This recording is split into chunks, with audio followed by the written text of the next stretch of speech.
Hello, I'm Dr. John Forrest, and this is a new version of a presentation I gave at Scripps Mercy Grand Rounds in January 2017. Much of the material here was accumulated by my wife. All the good objects on the slides by my wife, Deb Pate. So anything you like here is entirely Deb Pate.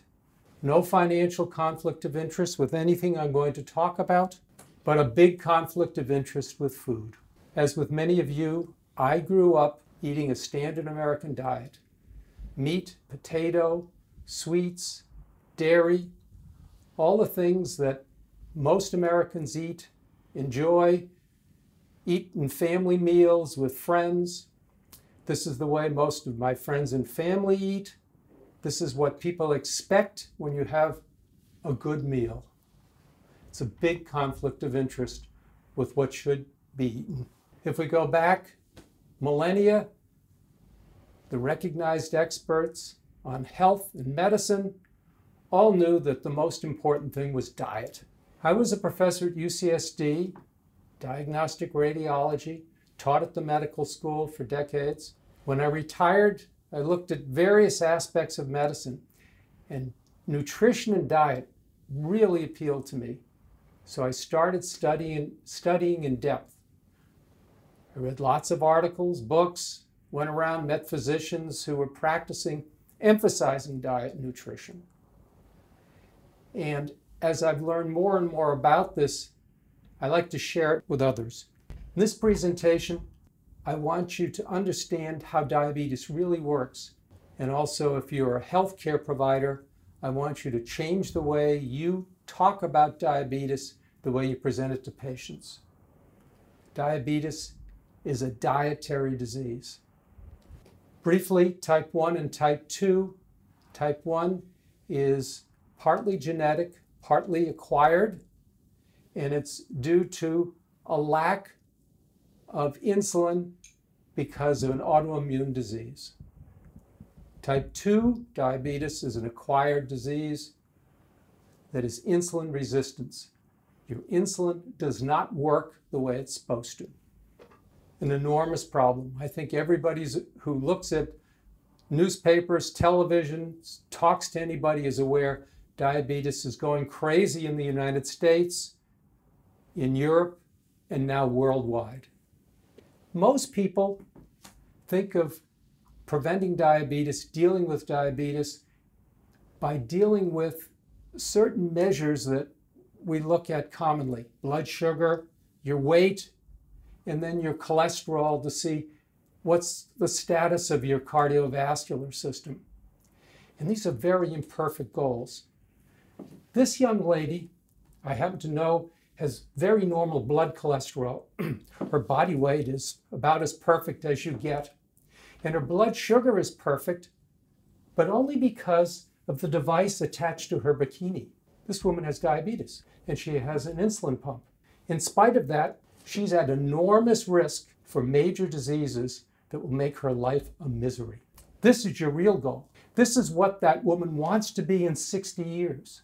A happy, healthy person who is not ravaged by the complications of diabetes. We know diabetes is controlled by diet. There's overwhelming evidence that this is the case. World War II, all the countries in Northern Europe that were suffering from lack of the rich foods that most of us eat and want, the meats and the dairies and sugar and refined oils, they all saw almost disappearance of new cases of diabetes. And it's the same thing that was seen in Africa, Asia, Pacific Islands, Latin America, until the standard American diet arrived. Diabetes, very uncommon in those situations. This is a dietary disease. No one doubts it.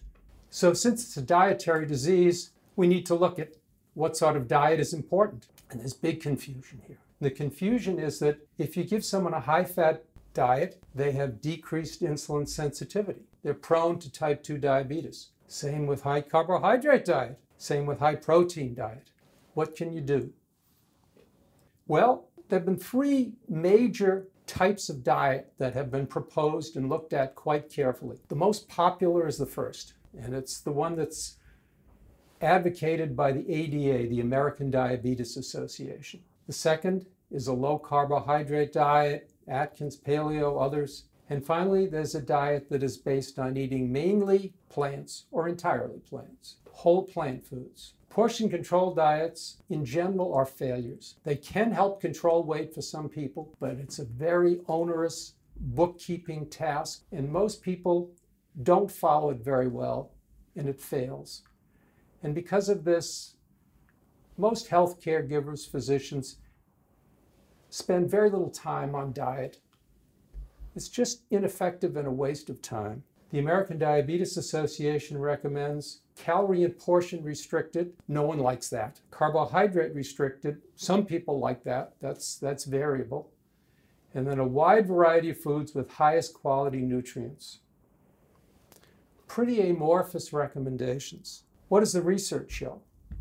Well, if you really want to change blood sugar, and now we're talking about type 2 diabetes, type 1 is always going to require some insulin. In type 2 diabetes, you can dramatically change your blood sugar in two ways. One, you can cut out virtually all carbohydrates, very low carbohydrate diet. So this is a diet that is, by definition then, almost all fat and protein. Or you can go to a whole food plant-based diet with no refined oils. Either one will lead to dramatic changes in blood sugar. Very low carb diets. Often very good blood glucose control, often weight loss. Serum cholesterol unpredictable. Many people do quite well with their serum cholesterol with this. Problems. No long-lived society has ever eaten this diet. And this is a big deal because when we look at what happens to large groups of people, we frequently are able to find out what is the correct answer to many questions about diet and nutrition. And the studies that have been done in recent years all show that people on low carbohydrate diets die quicker. And they die quicker than people on standard American diets, not people on healthy diets, on ADA diets or whole food plant-based diets. They die considerably quicker than people eating a standard American diet. Reasons: vascular health, cancer. The last two usually don't kill people, but are big drawbacks as well. 2/3 of the people on these diets have major constipation, and over half have big problems with headaches. And this is from the literature of the people who support these diets. There are many people who support these diets. This is not from the detractors of these diets. Dr. Rosenzweig is a world-famous cardiovascular researcher based in Boston who 10 or so years ago was eating lunch with a good friend who was also a cardiologist, and the friend said, "Tony, why are you eating that meal?" And he said, "Well, I'm on a low-carb diet. It controls my weight, and I feel okay on it, and my cholesterol's fine, and so this is why I'm going." And his friend said, "Wow, you're in the lab, but I'm in my practice, and I see a lot of people with this diet who are having big problems." So Dr. Rosenzweig and his colleagues sat down and they said, let's figure out a study where we can see what possible effects this diet might have on laboratory animals. And maybe this is applicable to people. So they took mice, and mice are the common model that researchers in cardiovascular disease use, and they divided them into 3 groups. And one group got normal mouse chow, which was mainly complex carbs, and the other group got their equivalent of a standard American diet, and the final group got a low-carb, high-protein diet. The results were very striking. Cholesterol went way up on the standard American diet. On the mouse chow and the low-carb diet, it did not go up. So these mice looked pretty good. But when they died and they looked at the vessels, it was a big problem. The mice who had been fed the low-carb, high-protein diet had terrible, terrible atherosclerosis, much worse than the mice with the high cholesterol who were on the standard American diet. When they looked at what could happen, they looked at things I never heard of before, and they discovered that a bone marrow cell that puts cells out into the blood to allow healing and regeneration of blood vessels had virtually disappeared on this diet. So for some reason, these endothelial progenitor cells are wiped out on this diet. And that may be one or the major reason why people die on this diet. I don't know that. I can't say that for sure. Dr. Rosenzweig, who was on this diet, when asked, "What did you do about your own diet with this?" he said, "I don't eat that diet anymore, I'll tell you that." Here's another very interesting study. And the supporters of low-carb, high-protein diets poo-poo this. They say, not a controlled study, poorly designed, but the results are dramatic. Research cardiologist in Nebraska had 26 patients with advanced coronary disease. They had had heart attacks. They had bad damage to their heart muscle. And he examined them all with MPI, myocardial perfusion imaging. It's a nuclear medicine study that looks at where the blood is flowing in the heart, how much blood is going to the different parts of the heart.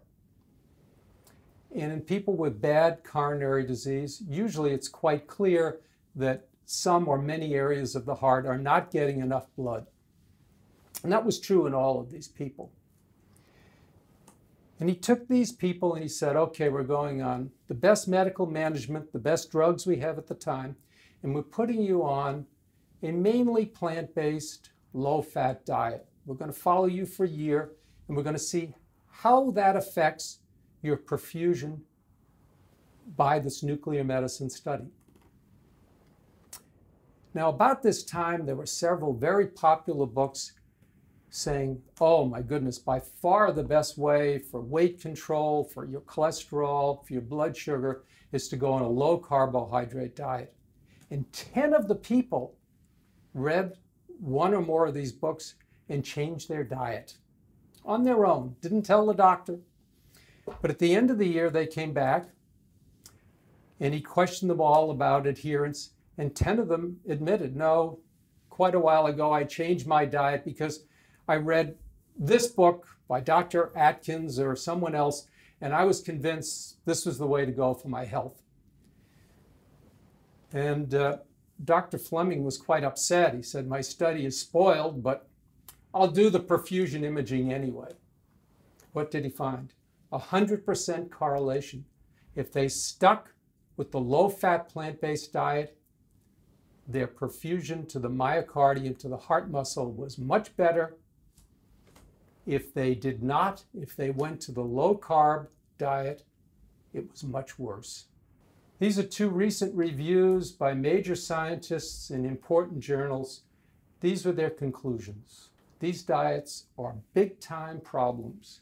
High animal protein diets, great increase in premature death, and a massive increase in death from diabetes. This is not a diet diabetics should even think about, but many are on this diet.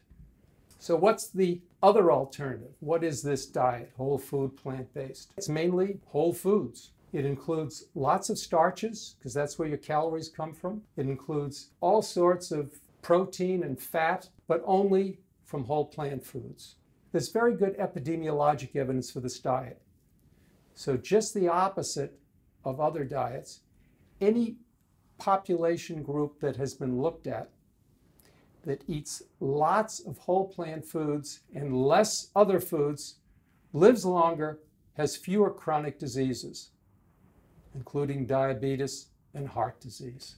There are dozens of these studies. They all show the same thing. The book, The China Study, to me was a very powerful book. If you go on the internet, you'll find many, many articles. In fact, an entire book written refuting the China study, because the meat and dairy industries are so unhappy with this book. This book devastates the concept of eating significant quantities of meat and dairy. Adventist studies were done in the United States, Southern California. People who eat the most plant foods live longest, have the best quality of life, have the most freedom from chronic disease. And it's very clear-cut. Mediterranean diets are very popular these days. Mediterranean diet is nothing more than a version of a whole food plant-based diet. The more whole food plant-based it is, the better the results. So yes, Mediterranean diets are good, but only as close as they come to the ideal that we'll discuss in a little bit. Why is this such a powerful diet? Well, for blood sugar, it's very interesting. It turns out that circulating lipids block insulin uptake by cells. And lipid that gets into your cells blocks insulin working inside the cell. So you take away the circulating lipids, and within a day or two, your blood glucose drops.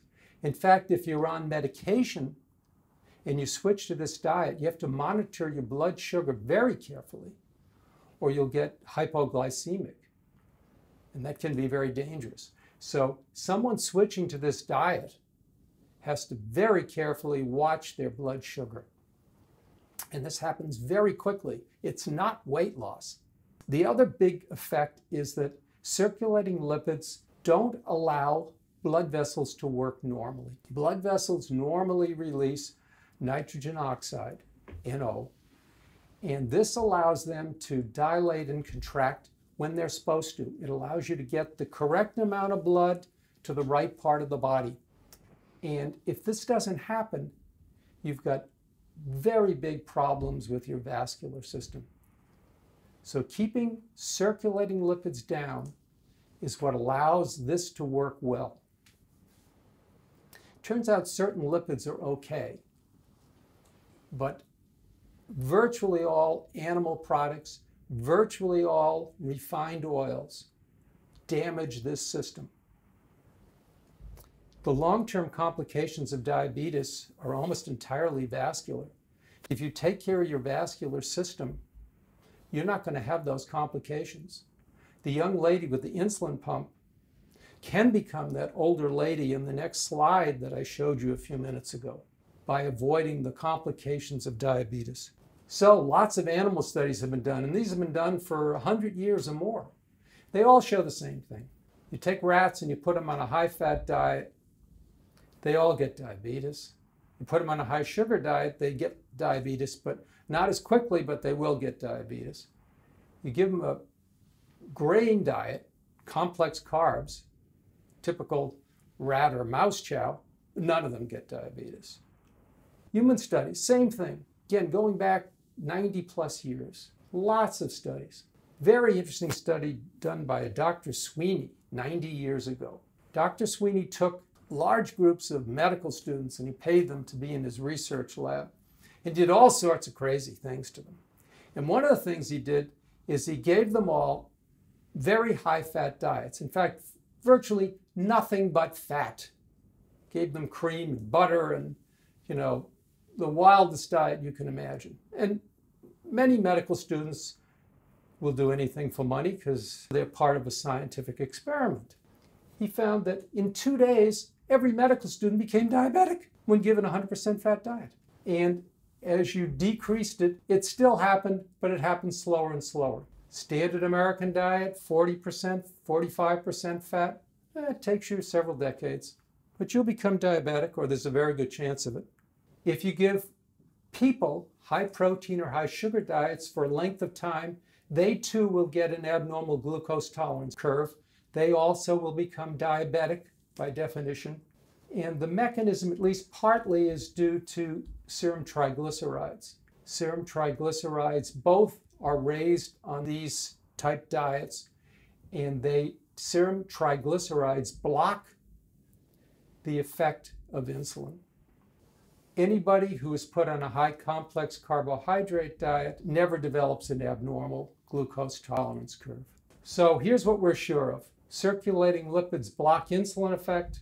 You can worsen whatever is going on in your blood sugar by a high-fat diet. You can do similar things by high sugar or high protein diet, just slower. High complex carbohydrate diet does not do this. If all this has been shown going back 90 plus years with research, why are we confused about diet? There's an interesting history, and I'm going to give you the history. And the history is twofold.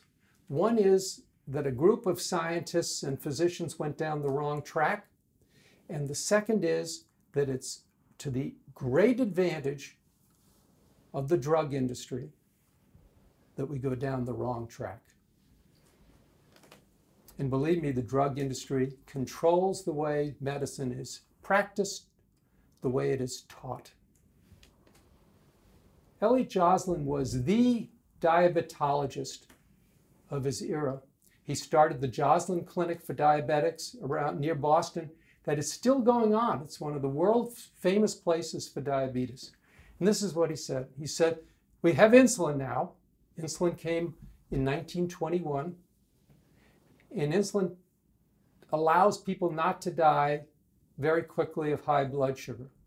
But now they still die very quickly, but they die of high blood fat and its complications. He knew this 90 years ago, but he didn't draw the correct conclusions. And so he gave people the equivalent of what the ADA is now recommending 90 years later. And he was the gospel. People followed him. He said, it's obvious that diabetics can't have lots of carbohydrates. He did not properly distinguish between simple and complex carbs. It had been done in the laboratory, but he did not pay attention to that. Now, there was a much smarter diabetologist at the time. He was from Montreal, and he had a huge diabetes clinic in Montreal. He followed over the years thousands of diabetics, and he wrote many articles on the subject, and he actually tried different diets in his patients. And he ended up treating people with a diet that was mainly complex carbs. It doesn't go as far as most of the current advocates say you should. Most people now who say if you want the optimal diet for diabetes, you'll probably be down at 10% protein and 10 to 15% fat. So he was still too high on those by current standards. But he had fabulous results, and he published these. But Dr. Joslin was the boss. Now, a few years later, someone came along with this diet for diabetics. Now, you want to talk about a crazy diet for diabetics. You give your diabetics this diet, and you're going to be laughed out of the medical community. Yet this was the diet that was offered by one of the most famous physician researchers of the 20th century. Hard to believe. Walter Kempner was a brilliant physician, refugee from Germany who came to Duke in the mid-1930s, did research, and decided that he could take care of people with malignant hypertension and people who had renal failure by a radical diet. The diet I just showed you, the Kempner rice diet, where most of your calories are from white rice. And his patients started to live. Both of those diseases were uniformly fatal in usually less than a year. The patients he was taking with that degree of hypertension or that degree of renal failure. And yet most of his patients started surviving, and some of them survived, many of them survived decades on this diet. And as he watched the people with this diet, and he accumulated thousands of patients, he said, boy, these patients don't get diabetes, and the ones who have diabetes are doing very well. They're not having heart attacks. They're not having all the problems with diabetes that we expect. So he started treating people with heart disease and diabetes and obesity with this diet. And he wrote multiple articles on the subject. One of the ones on diabetes showed the effect on retinopathy.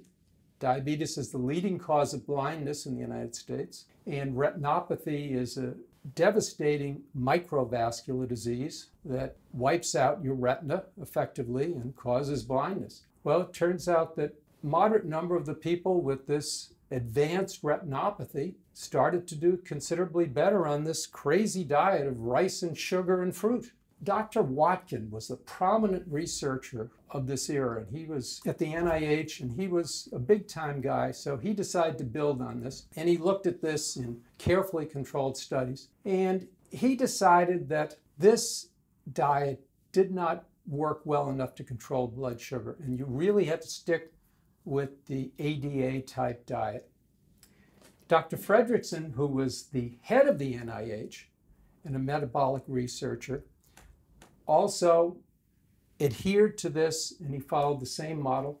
Dr. Kipnis, who was the most famous diabetologist of the era, same conclusions. They all said, Watkins' research shows this is not the optimal diet for diabetics. We have to stick to an ADA type diet.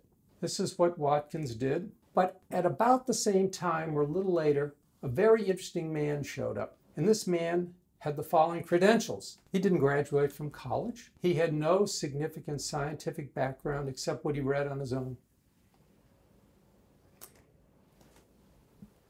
But he was a very smart man. And he always read science and medicine. His father wanted him to be a lawyer. He compromised by starting a photography business, getting patents, and dropping out of school, because he really wanted to do science and medicine.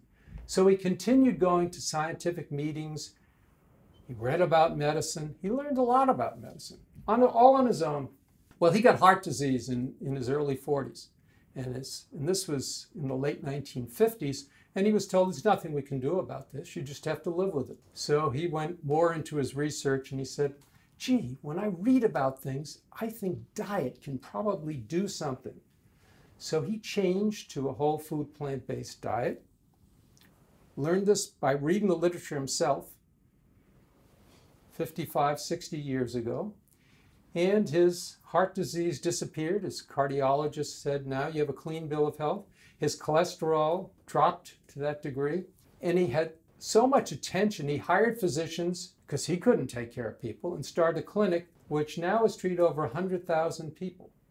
This term, the man who figured out nutrition, is my term because I think he is the one who really understood what was going on. And the way he did it was he read the entire medical literature. He had a little advantage over most of us in that he was prodigiously smart and he had a photographic memory. And he was very interested because he was sick himself. So he compiled a 3-volume summary of his findings, which is very hard to get a hold of. And he tested dietary changes on himself for 10 years. He had his blood drawn every week and tried all different dietary modifications to see what made his cholesterol and his other blood profile elements look good to the cardiologist. This was a very persistent, stubborn, brilliant guy. In fact, he learned so much. He was really interested in heart disease, but he learned so much about diabetes. And they started treating patients with diabetes in his clinic that a world-famous diabetologist came and spent the day with him. And this was his quote when he left. It's a guy who didn't go to college or didn't finish college. Here's their published results. Patients with diabetes who are on insulin, type 2 diabetes now. Type 1 diabetics always need insulin. Many type 2 diabetics don't need insulin. And the ones who do need it probably have a combination of type 1 and type 2 diabetes. But half of the patients who had insulin for type 2 diabetes didn't need it anymore. 90% got off their drugs. This is in 3 weeks. We're not talking about decades of treatment. Well, these results were very interesting to the professional diabetologists. So one of the most prominent people decided he was going to take this diet, and this was the Pritikin diet. So it was no quantity control with salads, veggies, starches. You had to somehow control your fruit content. And this was not a vegan diet. You could eat lean meat, you could eat lean fish, you could have small portion of non-fat dairy, no refined oils, salt, alcohol, or caffeine. This was the original Pritikin diet from his original book. The modified one is really a healthy Mediterranean diet where you can have some amounts of caffeine and modest amounts of alcohol. If weight is not a problem, you can certainly have nuts and dried fruit. Nuts and dried fruit are very calorie intensive, and if you're trying to lose as much weight as possible, you need to limit both those. So the diabetologist at the University of Kentucky, again a very famous man, decided he was going to look, what can we do in a real scientific metabolic ward? Metabolic ward is when you take people into a hospital setting and you control everything they do for a while, what they eat, all their activities. So there are no variables that you're not controlling in their lifestyle. And what he found was exactly what the Pritikin Clinic said happened. Patients with type 2 diabetes who are on insulin, about half of them got off all their insulin. The others all needed much less. More recently, another study on diabetes. This one used a true vegan diet. There were no animal products. And they took two groups, and they gave one a diet using the ADA guidelines that we discussed. They used a whole food plant-based diet for the others. Remarkable results. Much better blood sugar control, much better weight loss, much better patient compliance and happiness with the diet, with the whole food plant-based diet. And his patients were very interesting. They were mad. Why hasn't my doctor told me this? You can do this much with diet. Why don't I know this? We'll come to this later again. And the results, these are Barnard Clinic doctors. It's a happy situation. You're doing well with your health. You're feeling good. Everybody's happy. This woman is a friend of ours. It's the woman on the right. She raises these dogs as service animals and gives them away to people. It's been her life for the last 30 years. And she got very bad diabetes. And Joanna is a foodie. She loves food. She's a chef and all sorts of food. And she was overweight and developed bad diabetes, type 2. Talked to her. She said, well, I have to try this. And she did. And very quickly she said, I feel so good now. It's amazing. I felt terrible every day. And now I feel good every day. And now she counsels others. But the next and the big topic is what happens when you've had diabetes for a while? And this is the catastrophe of diabetes. Diabetics usually have a miserable life after some years with diabetes. And it's mainly vascular disease. Isidor Snapper was another refugee from Europe. He was a Dutch physician who left and was hired to become the head of medicine at the Peiping Medical Center. And that was an organization or a center that was run by the Rockefeller Institute. And based on his experiences there, he wrote a book, and he and the book were featured in Time magazine. So he was a big-time guy. This was a very important physician of the mid-20th century. And he said, the astounding thing is that I had a diabetes clinic. And I had these diabetics from all over coming to get their insulin, because we had insulin. Most of the places didn't. And he said, I never saw any complications of diabetes. He said, this was impossible by everything I knew about diabetes. All diabetics had complications eventually. He said, we had none. And he said, it had to be what they're eating. These were poor people. They were eating a version of the Kempner rice diet. They were eating rice and some veggies. They didn't have money for meat, dairy, vegetable oils, rich foods. And they had no complications of diabetes. Diabetic atherosclerosis is what leads to hearts, it leads to strokes, it leads to amputations. Multiple studies have shown that a whole food plant-based diet controls and frequently totally cures far advanced atherosclerosis. So this is a well-documented way of treating atherosclerosis. It also obviously prevents it.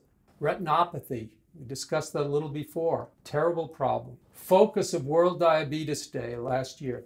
They talk about all of these issues. So their problem with diagnosis and specialists. It's a microvascular disease. And as we saw, not seen in people on either Kempner's diet, reversed in some of the people on Kempner's diet, not seen in SNAPPERS patients. So Dr. Van Eck, 60 years ago, set up a study looking to reproduce what Kempner found. And he did.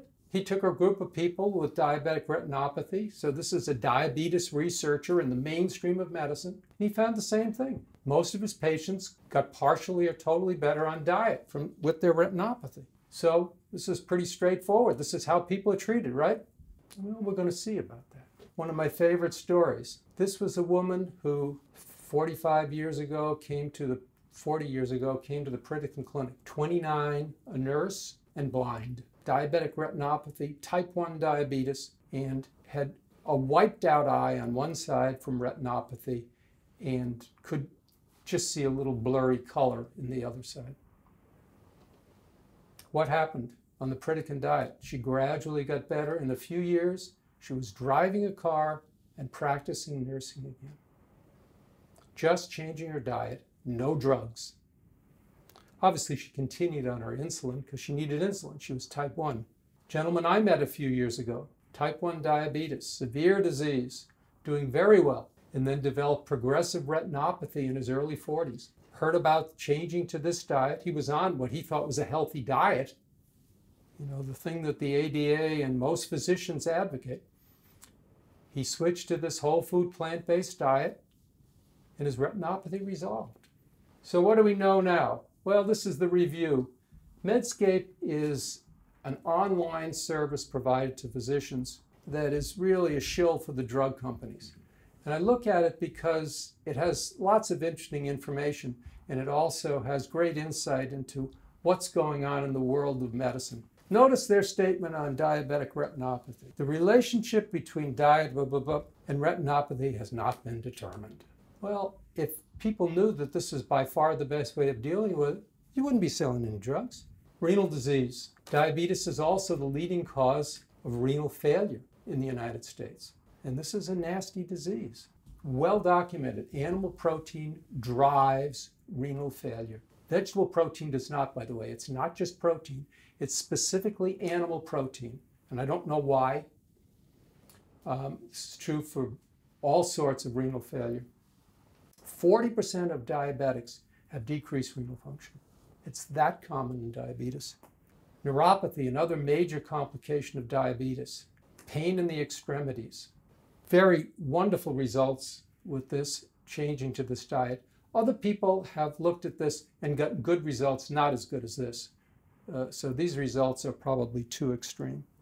Almost everybody is terrified about Alzheimer's disease. Oh my God, I don't want to get Alzheimer's disease. I don't want to be demented. Well, diabetics really have a problem with Alzheimer's disease. And it's a vascular add-on to whatever tendencies you have to Alzheimer's. And it's true for everybody. It's just that diabetics have it much worse than most people because of the complications of diabetes, what happens to their blood vessels. So by controlling your diet, you're going to have a much less chance of becoming demented. Cancer, same story. Diabetics have very high rates of cancer. Yeah, it's hard to believe. It seems you have high rates of anything you don't want with this disease, isn't it? Again, though, you're controlling it or partially controlling it with diet. There are some specific foods that have been shown to help blood sugar. These foods also help cholesterol and triglycerides, so they're very healthy foods. So if you're looking for specific foods, these foods, ground flaxseed, amla, turmeric, each have very, very good, well-documented results. Most diabetics seem to think that diet sodas are the way to go because they can't have sugar and they want a soda. And I play at a bridge club, and it's amazing to me to see all the middle-aged and elderly people pouring down diet sodas. They have cases of these things, and many of these people are diabetic. What does the research show? Well, this is very interesting research. This was published in Nature, by the way. This is one of the most prestigious journals, so this is top-level science. You're not getting anything published in Nature that doesn't pass review by the best scientists in the world. And this is what they found, that all of the commonly used artificial sweeteners disrupt your gut microbes and lead to glucose intolerance. Genetics are somewhat confusing. You'd think that diabetes would be very easy to follow genetically, and it's not at all. Even identical twins, less than 50% have concurrence of diabetes. So if one's diabetic, there's less than half their identical twins will become diabetic. So there are all sorts of other overlays. By far the most important, as we're discussing, is what you eat. Certain populations have genetic patterns that are very predisposed to type 2 diabetes. This is an enormously interesting study that not enough has been done on it. I don't understand why. It turns out that somebody realized that people who were exposed to high levels of pollutants often became diabetic. So a very clever researcher decided, all right, let's get a whole bunch of obese people and see what the relationship is with the pollutants in their system and diabetes. And look what they found, remarkable findings, that the lowest 10% of people for pollutants in their bloodstream who had, again, these were obese people, had virtually no diabetes. And the highest 20% had 38 times the amount of the lowest group. So we think of diabetes as type 2 diabetes as related to excess weight and the fat in your cells blocking the insulin effect, but it's more than that. Pollution somehow is very, very important. And this is, I'm sure, one of the reasons why diabetes is much more common now, because we have all these pollutants and chemicals floating around in our system. Where are we getting these? Well, if you're not living next to a factory or drinking contaminated water, you get it from food, and you get it mainly from animal products and dairy. And it turns out one of my favorite foods, I like farmed Atlantic salmon, is the very worst food tested in multiple studies. Fish consumption. People who eat fish twice a week live longer than other people. That's well shown. There's no argument with that. However, people who eat fish regularly also have more diabetes. So there's really some sort of trade-off here. It's not sure why. There are multiple possibilities. Is it the pollutants in the fish? Is it the saturated fat? Is it the protein? I don't think that's well resolved. It is very clear with several excellent studies that people who eat more fish have a higher chance of becoming diabetic. Can we stop diabetes in people who are inclined to get it? The pre-diabetics, the people who have borderline blood sugars? The answer is yes, we can. This was a study done in the early part of this century in the United States, published in the New England Journal, and they randomized people into doing nothing for them, the placebo, giving them a pill, metformin, the most common diabetes drug, and changing their lifestyle. And the lifestyle change was really a little change. I mean, these are minuscule changes. We're talking about, for most of these people, they're eating 3,000 or close to that many calories. So you're dropping, 7% of their calories. You're cutting down their fat to 30% of their calories. I mean, that's still way too high by any good criterion. And they have to do moderate exercise, a decent walk 5 times a week. That's it. Really, a minimal lifestyle change. And yet, lifestyle change was twice as effective as metformin. Now, metformin did prevent many of these people from becoming diabetics, but that little bit of lifestyle change was twice as effective. So what have we done with our policies? Well, here's what we've done. If you read the literature now, you'll find over and over, metformin prevents diabetes. Metformin's a drug. There's money in that. Metformin has been paid for by the federal government and insurance companies from day one. Starting in 2018, they will now pay for lifestyle change. This was done in 2002. This is what happens. The political clout of the drug companies want drugs, and they control medical policy and legislation. The Finnish preventive study, same type of study, went to moderate changes. So they were little more.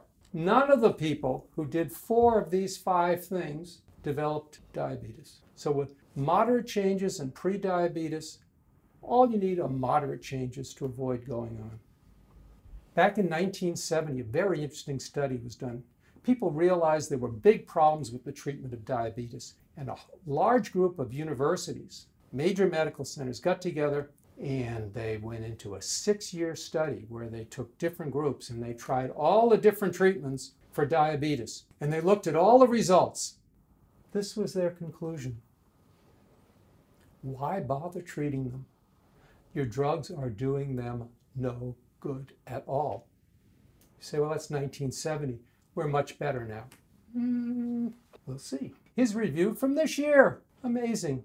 Same conclusions. The drug that's used the most, metformin, major review in PLOS, where they reviewed all the articles, all the epidemiology. The conclusion is benefit-risk ratio uncertain. Hasn't been shown to help. Second most common drug group used, sulfonylureas. No mortality benefit.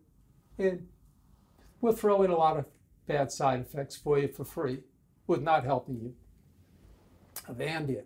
This is the most interesting drug to me. This is a brand name. I can't give you the chemical name, but it's a moderately popular diabetes drug. Now, what does that mean? Well, it means that the company producing this drug, in spite of a large increase of heart attacks, strokes, and cardiovascular deaths, in spite of a $3 billion FDA fine for their marketing and the way they've handled this drug, in spite of 50,000 lawsuits against them, they're still selling this drug actively and actively marketing it. How much money do you think they're making on this drug that they would do this? Oral drugs control blood sugar, but they are no help with mortality. You're better off without them. No diabetologist in the world will agree with me. So what do we have in the medical literature? 2016, New England Journal, editorial. We've got some new diabetes drugs that showed a little help with progression of renal disease and prevention of cardiovascular disease. These are brand new, super expensive drugs. Big hope now. Say they're not good enough yet, but we hope we're going to find better drugs. This is the article on where we are in diabetes, the editorial New England Journal. Not one mention of the fact that by changing your diet, you can avoid all of this. Again, last year, big problem in Mexico, big review of the situation.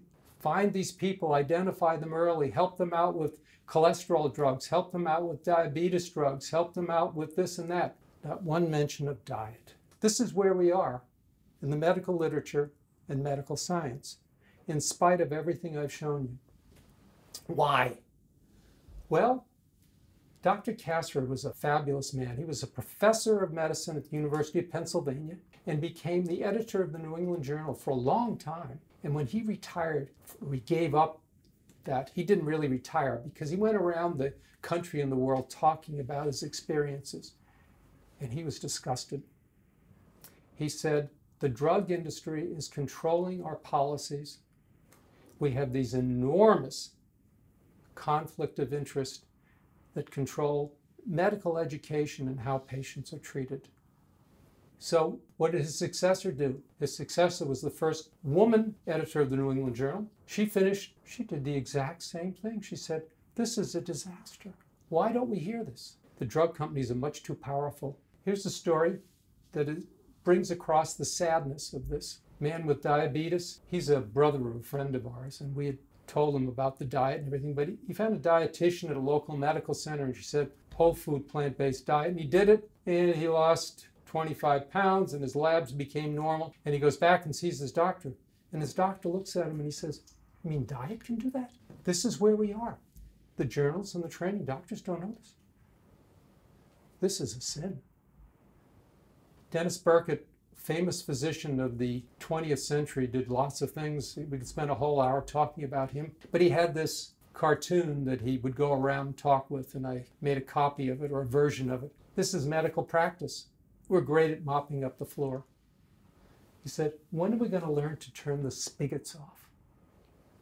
What do we tell patients? We tell them this is a nutritional disease. Nutritional disease is treated with diet. You don't have any options. If we have to use drugs, bariatric surgery, they're last resorts. But we are going to take care of your diabetes and future complications by giving you the right diet. I keep hearing from people, patients won't do this. That's totally wrong. There are multiple studies. Patients with chronic disease who are well trained, who have a good support system from their physician and from the medical group. 80 to 90% compliance in every one of these studies. People will do this, not 100%, but 80 to 90% compliance with the diet is pretty darn good. So PCRM has a very good approach to an implementation, a starting up of this program. You are only going to succeed if you have some support, and I think that there are all different kinds of support. These groups all offer support. Again, internet resources there. I have to put this in because whenever I talk about this or discuss it with an individual, everybody said, well, I'm not going to get enough protein on this diet. That's total nonsense. There is more than enough in green vegetables. All of these vegan foods are filled with protein. There is no shortage of protein on this diet. Are there any problems with it? Yes, there are. It's inconvenient. It's a pain in the neck because we're used to quick and easy. Most prepared, fast, and restaurant foods just don't hit the bill. You can deal with restaurants. You can find some prepared foods, but it's a hassle. So it is inconvenient. Cannot tell a lie. I'm not going to talk much about supplements. If you do eat this way, you do have to pay attention to vitamin B12. You may need some vitamin D. There's some debate about whether you need omega-3 fatty acid supplements. This is a big deal, and this is where we are. Meat, dairy, egg industries support low-carb diets. They put all sorts of money into this because that's what you're eating if you're eating a low-carb diet. But even though you can control your weight and your blood sugar, you're damaging your health. Big pharma, billions promoting drugs. They're of no value. What's going on?